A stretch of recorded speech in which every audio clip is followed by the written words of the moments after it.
మీకు ఒక సంఘటన చెప్తే బాగా పట్టుకుంటారని చెప్తున్నా. లాంగ్ ఏగో ఒక 15-20 ఏళ్ళు అవ్వచ్చు. బృందావనంలో రాధాకుండ్ దాస్ అని ఒక ఆయన అమెరికన్. మేము గోవర్ధన పరిక్రమ చేసి అలసిపోతాం కదా ఎండలో, 21 కిలోమీటర్స్ అది తిరిగితే మరి అలసలు వస్తుంది, చెప్పులు కూడా వేసుకోం కదా.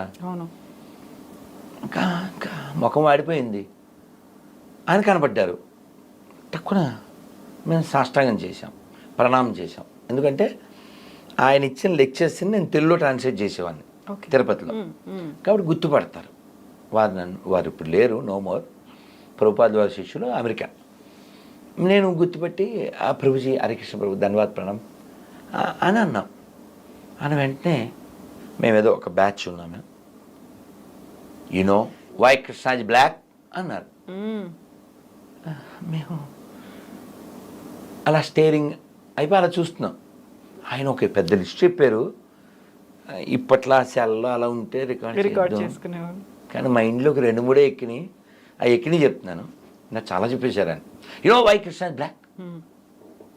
Because he lives in the eyes of gopis. He take back in the Yamuna. He steal your sin. ఇలా బోల్డ్ అని చెప్పేశారు. నాకు ఈ 3 గుర్తున్నాయి అనుకోండి. అలా యమున నల్లగా ఉంటుంది కదా. ఈయన రోజు యమునలో స్నానం చేసేవాడు, అందుకని నల్లగున్నాడు. ఈయన గోపికల కళ్ళల్లో ఉంటాడు ఇప్పుడు, అందుకని నల్లగున్నాడు. మన పాపాలు దొంగిలిస్తాడు, అందుకని నల్లగున్నాడు. ఇలా చాలా చెప్పుకొచ్చారు. అలాగా కృష్ణం వందే జగద్గురు. మన గంగాధర శాస్త్రి గారు మేము కలిసి వరంగల్లో శివరాత్రి కార్యక్రమంలో ఉన్నాం. ఆయన ప్రవచనం ఇస్తూ ఎవరో పిల్లోడితో కృష్ణం వందే జగద్గురు అన్నారట. వాడు పాపం ఎక్కువ ఇంగ్లీష్ అయిపోవడం అన్నా ఏదో మొత్తానికి కృష్ణం వన్డే జగద్గురు అన్నాడు. ఒరే వన్డే కాదురా, వందేరా నాయన. కృష్ణం వన్డే జగద్గురు అన్నాడు. వన్డే కాదురా, వన్డే 2 days కాదు, వందే జగద్గురురా. అంటే అలా ఎందుకు అంటే మనం చెప్పట్లేదు. శంకర్ల వారు కంటే గొప్పడు కాదుగాను, రామానుజుల వారి కంటే గొప్పడు కాదుగా, మధ్వాచార్యులు అన్నమాచార్యులు వారు నారాయణ తీర్థుల కంటే నువ్వు గొప్పడువా? వాళ్ళే కృష్ణుని అంగీకరించారు కదా. శంకరాచార్యుల వారు కాశీలో గంగా తీరం వెంట వెళ్తూ ఉంటే ఒక వృద్ధుడు రుక్కుంకరణే అంటూ వ్యాకరణాన్ని వెళ్ళివేస్తున్నారు. అప్పుడు ఆయన పాడారు. మీ అందరికీ తెలుసు ఏం పాడారు. భజ గోవిందం భజ గోవిందం గోవిందం భజ మూఢమతే సంప్రాప్తే సన్నిహితే కాలే నహి నహి రక్షతి రుక్కుంకరణే. నహి నహి రక్షతి. ఈ రుక్కుంకరణే అది రక్షించదు నాయన, గోవిందుని భజించు అది రక్షిస్తుంది అని ఎంత ఎంత కావాలో స్టఫ్ అంటామే, జిస్ట్ అంటామే, అదంతా ఇచ్చేశారు. అసలు మన ఎంఎస్ సుబ్బలక్ష్మి గారు మనం ఎంత రుణపడి ఉంటామమ్మా, ఘంటసాల గారికి మనం ఎంత రుణపడి ఉంటామమ్మా, మనకి ఎంత ఇచ్చి వెళ్ళారమ్మా. పో నువ్వు చదవకపోయినా వింటున్నాం కదా, కలకాలం ఉండేలా. వాళ్ళు లేరు ఇప్పుడు, అవి ఉండిపోలే. అయితే ప్రభుజీ ఇక్కడే కృష్ణుడిని యాక్సెప్ట్ చేశారు, కృష్ణుడు ఉన్నారని ఇంత పెద్ద గొప్ప మహానుభావులు గుర్తించారు అనుకున్నప్పుడు ఇప్పుడు వచ్చినటువంటి ఒక డౌట్, ఆయన ద్వారకాధీశుని దర్శనం చేసుకున్నారు, సముద్ర గర్భంలోకి వెళ్ళారు, ద్వారకాపురం ఆ టైంలో ఎప్పుడు ఎలా ఉందో ద్వాపర యుగానికి నేను వెళ్ళొచ్చాను అన్నప్పుడు ఆధారాలు ఏమున్నాయి? అసలు కృష్ణుడు అక్కడే ఎందుకు ఉండేవాడు? అది ఎలా మునిగిపోయింది? మునిగిపోతే నగరం ఇంకా అక్కడ ఉండడం ఏంటి? ఆ కాలంలో ఉన్నటువంటి మనుషులంతా ఏమైపోయారు? కృష్ణుడు తన వాళ్ళని ఎందుకు రక్షించుకోలేకపోయాడు? అలా మునిగిపోతుంటే అలా చూస్తూ ఉన్నాడు. ఇవన్నీ డౌట్స్ వస్తాయి, బోల్డ్ వస్తాయి కదా. All have answers. I will. అమ్మా, మీరు భాగవతంలో ప్రథమ స్కందంలో, అంటే నేను చదివాను కాబట్టి మళ్ళీ విన్నాను కాబట్టి చెప్తున్నా, ప్రథమ స్కందం చాలా బరువు ఎక్కిస్తుంది. ఎందుకు అంటే మనం ఏమనుకుంటాం, భాగవతం అంటే అన్ని ఆటలు పాటలే అనుకుంటాం, కానీ ప్రారంభమే చాలా సాడ్గా ఉంటుంది. ఎందుకంటే అర్జునుడు వెళ్తాడు, ధర్మరాజుకి ఒక చెడ్డ శకునాలు కనబడుతూ ఉంటాయి. నాకేదో అనుమానంగా ఉంది, ఒకసారి ద్వారక వెళ్ళిరా అని అర్జునుని పంపిస్తాడు. అర్జునుడు వెళ్తాడు. వెళ్తే కృష్ణుడు లేడు. కృష్ణుడు భార్యలు ఉంటే వాళ్ళని తీసుకుని వస్తూ ఉంటాడు. వచ్చిన తర్వాత చెప్పిన మాటలన్నీ మనం మాట్లాడుతున్నాం ఇప్పుడు. ఎందుకు అలా అయిపోయావు, అంత నిస్త్రాణంగా ఎందుకు అయిపోయావు అంటే, అన్నయ్య మన సఖుడు, మన బంధువు, మన మిత్రుడు, మన ప్రాణం ఆయన కృష్ణుడు ఇంక లేడన్నయ్య, ఆయన స్వధామానికి వెళ్ళిపోయాడు అని చాలా బరువు ఎక్కించేటువంటి బాధాకరమైనటువంటి ఈ విషయం చెబుతూ, కృష్ణుడు లేడు, వారి భార్యలందరినీ నేను తీసుకుని వస్తున్నాను, దారిలో వేటగాళ్ళు నన్ను అటాక్ చేశారు, నా గాంధీవం నా విల్లంబులు ఎక్కువ పెట్టాను, మంత్రం గుర్తు రావట్లే,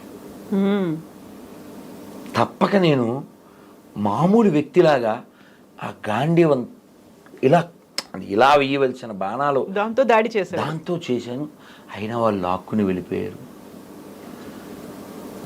ఇన్ని రోజుల నా విజయం నాది కాదన్నయ్య, ఆయన ఉండబట్టి కదా ఇదని. నేను ఆయన ఉంటే నేను హీరో, ఆయన లేకపోతే నేను జీరో అని ఇలా చాలా బాధ వ్యక్తం చేస్తాడు. ధర్మరాజు ఓ ఇదంతా మనం బ్యాగ్ సర్దుకోవాలి అని చెప్పడానికి సైన్స్ ఇవన్నీ అని చెప్పి వాళ్ళు అప్పుడు తెలుసు కదా ముగింపు, దాని పేరు మహాప్రస్థానం. అది కూడా నేను చదివా. ఇది భాగవతం తెలుగులో చదివా, అదేమో ఇంగ్లీష్లో మహాభారతం చదివా. చాలా బాగుంటుంది. ఎక్సలెంట్, ఎక్స్ట్రాడినరీ, ఎక్సైట్మెంట్ ఇవన్నీ ఉంటాయి అందులో.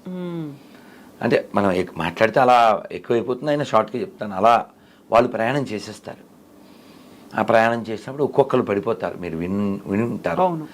బదరీలో అవన్నీ ఉంటాయి. భీమశిల మేము వెళ్ళొచ్చాం, అక్కడే సరస్వతి ఉద్భవం, వ్యాస గుహ, మళ్ళీ గణేష్ గుహ, ఇవన్నీ ఉంటాయి. వాటరు పట్టుకుంటే మనం మీద పడ్డ నీళ్ళు కూడా మంచు గడ్డలైపోతుంటాయి. అలాంటి స్థితిలో ఆక్సిజన్ అందని స్థితి వరకు కొంతమంది మన వాళ్ళు ప్రయత్నం చేసి వెళ్ళిన వాళ్ళు ఉన్నారు.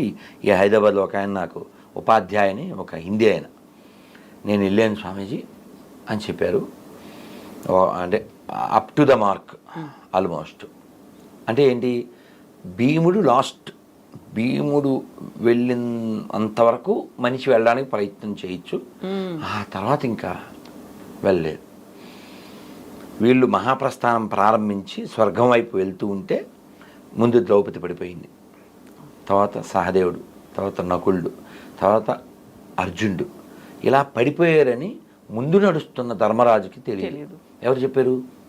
భీముడు వెనక్కి చూడడం, అన్నయ్య సహదేవుడు పడిపోయాడు అని మాట్లాడు, ముందుకే పదండి పోదాం ముందుకి పైకి. దీన్ని అందుకే వాడారో ఏంటో శ్రీశ్రీ గారు మహాప్రస్థానం పేరు పెట్టినాడు ఎల్లరు, ఆయన ఇంకో దానికి వాడారులేండి పుణ్యాత్ముడు. అలా మళ్ళీ అన్నయ్య నకులు పడిపోయాడు, అన్నయ్య ద్రౌపది, అన్నయ్య అర్జున్, అన్నయ్య నేను, వెనక్కి తిరగడినా ఒక్క కుక్క ఇందుపట్టు వచ్చింది చివరిది.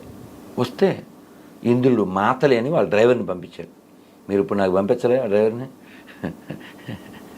అలా పంపిస్తే ఆయన వచ్చి, సార్ ఎక్కడ సార్ అన్నాడు ధర్మరాజుని. ఇది కూడా ఎక్కుద్ది అన్నాడు.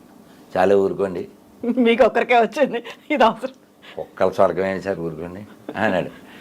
అంటే ధర్మరాజు చెప్పాడు, నా భార్య సోదరులు ఎవరు నాతో రాలే, ఇదొక్కటి నన్ను నమ్మి నాతో పాటు వచ్చింది, సో యూ షుడ్ అలవ్ అన్నాడు. లేదు సార్ నాట్ అలౌడ్ అన్నాడు. అయితే నేను రానన్నాడు. ఏమన్నా బుర్ర ఉందా సార్ మీకు, కుక్క కోసం స్వర్గం వదులుతాడు ఏంటి సార్ ఎవడైనాను అని ఇంద్రుడు వచ్చి చెప్పాడు. అదంతా నాకు తెలియదు, నా పేరు ధర్మరాజు, ఇంకా ఉపకారం ఉంది, దీనికోసం ఏదో అనుభవించాలి అని ధర్మాన్ని నేను విడిచిపెట్టినాను అంటే స్టబాన్ అని నిలబడ్డాడు ఆయన. అప్పుడు ఈ కుక్క ఎవరు? ధర్మరాజు, యముడు. ఆయన చాలా సంతోషం, ఆయన నువ్వు నా పేరు కలిగి ఉన్నావు, ఆ ధర్మబుద్ధి ఇంకా ఉందా లేదా, ఏమన్నా ఎరవేస్తే వెళ్ళిపోతావా అని అనుకున్నా. I'm proud of you my son, వెళ్ళినాయన అని చెప్పి రాజా ధ్రువంతే నరకం అని శాస్త్రం. Raju, a king must visit hell అమ్మ, అది రూలు. ఏ రాజు అయినా నరకానికి వెళ్ళి రావాల్సిందే, ఎందుకంటే ఏదో విధంగా దోషం జరిగి తీరుతుంది, ఈ మస్ట్ విజిట్. అలా ధర్మరాజు కూడా అలా నరకాన్ని విజిట్ చేసి మళ్ళీ వస్తాడు. సో ఇదంతా ఎందుకంటే ధర్మం పట్టుకోవాలి, ధర్మాన్ని విడిచిపెట్టకూడదు. దేనికోసమైనా ధర్మాన్ని విడిచిపెట్టకూడదు. ధర్మం కోసం దేన్నైనా విడిచిపెట్టు, దేనికోసం ధర్మాన్ని విడిచిపెట్టు.